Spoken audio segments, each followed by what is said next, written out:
শোনা। হ্যালো, আমি Aryan.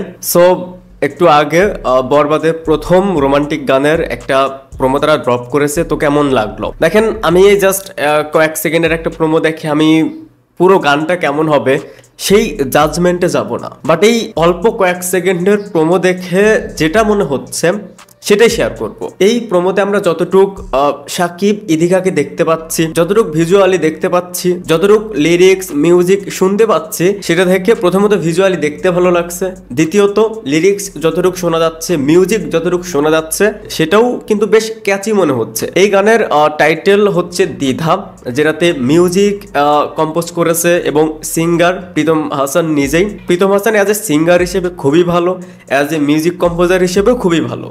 I mean allrounder. প্রীতমের মিউজিক, প্রীতমের ভয়েস, সেই সাথে সাকিব এবং ইদিকাকে যতটুক দেখা যাচ্ছে অনেস্টলি তাদের দুজনকে দেখতে খুবই সুন্দর লাগছে। স্পেশালি সাকিব খান। সাকিব খান এমনিতেই সুন্দর, সো ওনাকে যখন একটু স্টাইলিশ ভাবে প্রেজেন্ট করা যায় তখন দেখতে আরো সুন্দর লাগে। যেমন এখানে সাকিব খানের হেয়ার কাটটা দারুণ লাগছে, ইভেন কানে যেন কি একটা পড়ছে, যাই হোক সেটাও কিন্তু ভালোই লাগছে। প্রীতম হাসান এর আগেও শাকিব খানের সাথে হিট দিয়েছে লাগে উড়াধুরার পর এটা আই থিঙ্ক শাকিব খানের সাথে প্রীতম হাসানের সেকেন্ড কাজ। প্রীতম হাসানের উপর ভরসাটা রয়েছে। আর নর্মালি দেখা যায় যে একটা যদি ঠিকঠাক গান হয়, সেই গানে যদি শাকিব খান পারফর্ম করে, সেই গানে যদি শাকিব খান থাকে, সেই গানটা অটো হিট হয়ে যায়। সো এই গানটা যতটুকু দেখলাম প্রোমোতে ভালোই লাগছে, একটা প্রিমিয়াম ফিল দিচ্ছে। দেখেন ফিল্মের ক্ষেত্রে গান কতটা ইম্পর্টেন্ট সেটা হয়তো এখন আর নতুন করে বলতে হয় না বা বোঝাতে হয় না। গান একটা সিনেমাকে কতটা বুস্ট করতে পারে, একটা গান সিনেমাকে কোথায় নিয়ে যেতে পারে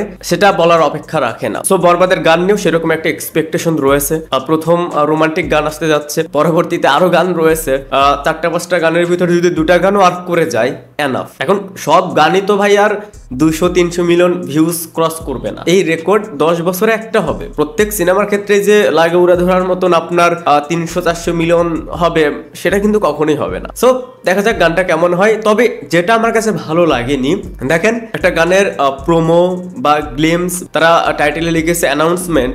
সো যদি এটা অ্যানাউন্সমেন্টই হয়ে থাকে, এটা একটা প্রোমোই যদি হয়ে থাকে, তাহলে এই গানটা কবে আসবে ফুল ভার্সনটা, সেই রিলিজ ডেটটা কোথায়? এটা আমার কাছে একটু অবাকই লাগলো যে যেহেতু আপনারা একটা প্রোমো দিয়েছেন, সো সেটার সাথে কিন্তু ডেটটা অ্যানাউন্সমেন্ট করে দেয় যে পুরো গানটা এত তারিখে আসবে। সেটা আমি কোথাও পেলাম না, না ডেসক্রিপশনে, না এই প্রোমোতে। দেখা যাক এই গানটা কেমন হয়, কতটা দর্শকদের মনে জায়গা করে নিতে পারে, সেটাই এখন দেখার অপেক্ষা। কয়েক সেকেন্ডের প্রোমোটা আপনাদের কাছে কেমন লেগেছে সেটা অবশ্যই কমেন্টসে জানাবেন। Thanks for watching, by.